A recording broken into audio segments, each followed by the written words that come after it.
আসসালামু আলাইকুম। আমরা তাহলে আজকের এপিসোডে সাবজাংটিভ ভার্ব নিয়ে আলোচনা করব।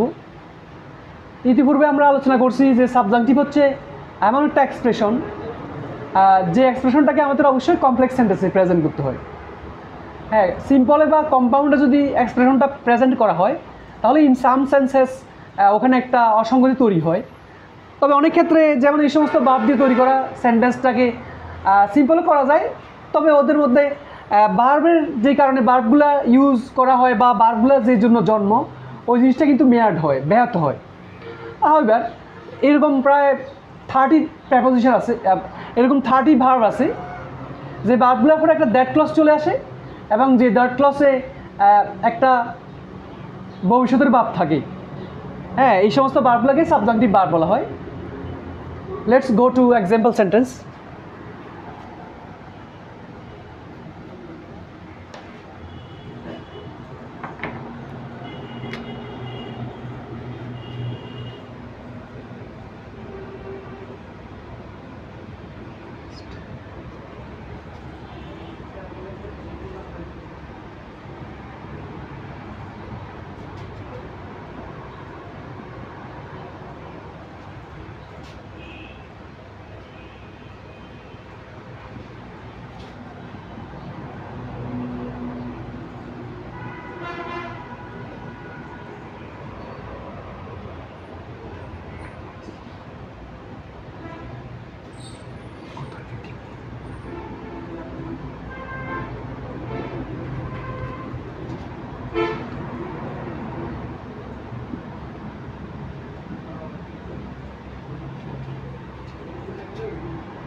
হ্যাঁ, এই যে আমরা insist, suggest, propose, advice, counsel, recommend, এই যে সাবজাংটিভ ভার্ব আছে প্রায় 30। সবগুলো ভার্ব কিন্তু আমার বইতে উল্লেখ করেছি, বইতে এগুলো অ্যাভেলেবল। এগুলো নিয়ে আলোচনা করলে সাবজাংটিভ জিনিসটা কি স্পষ্ট হয়ে যাবে।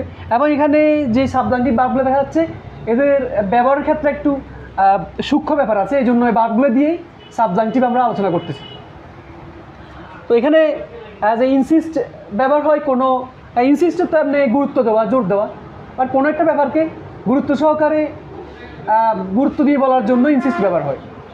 আর সাজেস্টটা জাস্ট নর্মালি একজনকে আমরা কিছু করতে বলার জন্য ব্যবহার হয়। আর প্রপোজটা আনুষ্ঠানিকভাবে, হয়তো একটা কনফারেন্সের মাধ্যমে বা একটা মিটিংয়ের মাধ্যমে একজন ব্যক্তিকে আমরা একটা কাজ করতে বললাম, আনুষ্ঠানিকতা। আনুষ্ঠানিকভাবে কাউকে কিছু করতে বললে আমরা তখন প্রপোজ ব্যবহার করি। অ্যাডভাইসটা ব্যবহার করা হয় এমন এক ব্যক্তি অ্যাডভাইস দেয় যে অথরিটেটিভ, কর্তৃত্বস্থানীয় বা নলেজেবল, বিজ্ঞ হয়ে থাকে। তাহলে বিজ্ঞ বা কর্তৃত্বস্থানীয় কেউ যদি কাউকে কিছু করতে বলে সেখানে আমরা অ্যাডভাইস ব্যবহার করি। আর কাউন্সিল বলতে কোনো সাইকোলজিক্যাল বা আইনি বা লিগ্যাল কোনো কিছু পরামর্শ দেওয়ার সময় কাউন্সিল শব্দটা ব্যবহার করা হয়। আর রিকমেন্ড শব্দটা তখন ব্যবহার করা হয় যখন অনেকগুলো অপশন থাকে, তার মধ্যে একটা অপশনকে ইউজ করতে বলে, ব্যবহার করতে বলে, তখন রিকমেন্ড শব্দটা ব্যবহার করা হয়। এগুলোর অর্থ প্রায় কাছাকাছি। যেমন ইনসিস্টত জোর দেওয়া বা গুরুত্ব দেওয়া, আর সাজেস্ট পরামর্শ দেওয়া, প্রপোজ প্রস্তাব করা, অ্যাডভাইস উপদেশ দেওয়া, কাউন্সেল তাও পরামর্শ দেওয়া, আর রিকমেন্ড অর্থ কি? সুপারিশ করা বা পরামর্শ দেওয়া। এদের অর্থ মোটামুটি প্রায় কাছাকাছি, বাট যেটা আমরা বলতেছি যে ইনসিস্টটা কোনো একটা ব্যাপারে বেশি গুরুত্ব দেওয়ার, বা যেখানে আমরা মাস্ট ব্যবহার করে থাকি মোডালজি ভার্বের ক্ষেত্রে, অপশনলেস ক্ষেত্রে গুরুত্ব দেওয়ার জন্য যে কাজটা অবশ্যই করতে হবে ওই ক্ষেত্রে আমরা ইনসিস্ট ব্যবহার করি। আর সাজেস্টটা ব্যবহার করি নর্মালি জাস্ট একটা ব্যক্তিকে আমরা কিছু করতে বলা, আর প্রপোজটা হচ্ছে আনুষ্ঠানিকভাবে একটা ব্যক্তিকে কিছু করতে বলা। অ্যাডভাইসটা হচ্ছে যে ব্যক্তি অথরিটেটিভ বা কর্তৃত্বস্থানীয় বা নলেজেবল, বিজ্ঞ, কর্তৃত্বস্থানীয় বা বিজ্ঞ কেউ কিছু অন্যকে কিছু করতে বললে তখন কিন্তু আমরা অ্যাডভাইস কথাটা ব্যবহার করি।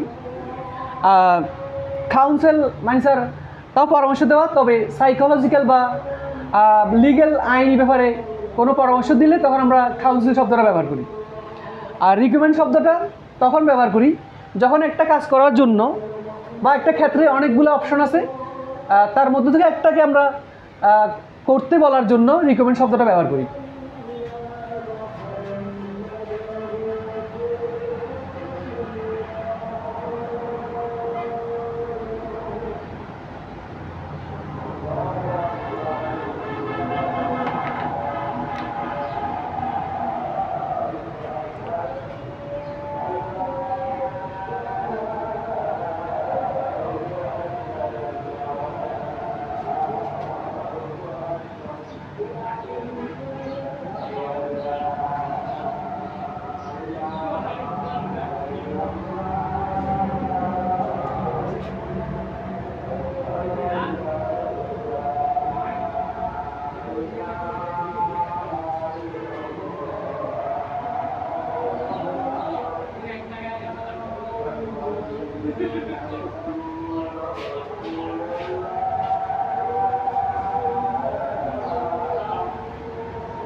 হ্যাঁ, এভাবে। তাহলে এই যে ভার্বগুলো আমরা সাবজাংটিভ ভার্ব, এদের ডান পাশে একটা দ্যাট ক্লজ চলে আসে, দ্যাট দিয়ে একটা ক্লজ চলে আসে, সেই ক্লজটা অবশ্যই নাউন ক্লজ, বিকজ দ্যাট ক্লজটা এখানে সাজেস্ট, অ্যাডভাইস, রিকমেন্ড বা ইনসিস্ট এই সমস্ত ভার্বকে কী বা কাকে প্রশ্ন করলে এই দ্যাট ক্লজটা পাওয়া যাবে, এই জন্য স্বাভাবিকভাবে এগুলো নাউন ক্লজ। তো এখানে যে প্রত্যেকটা নাউন ক্লজের মধ্যে বা দ্যাট ক্লজের মধ্যে শুড লেখা আছে, স্বাভাবিকভাবে এখানে শুড হবে। শুড দেওয়াটা হচ্ছে ব্রিটিশ ইংলিশ, আর আমেরিকানরা বা আমেরিকান ইংলিশে শুডটা ইউজ করা হয় না। হ্যাঁ,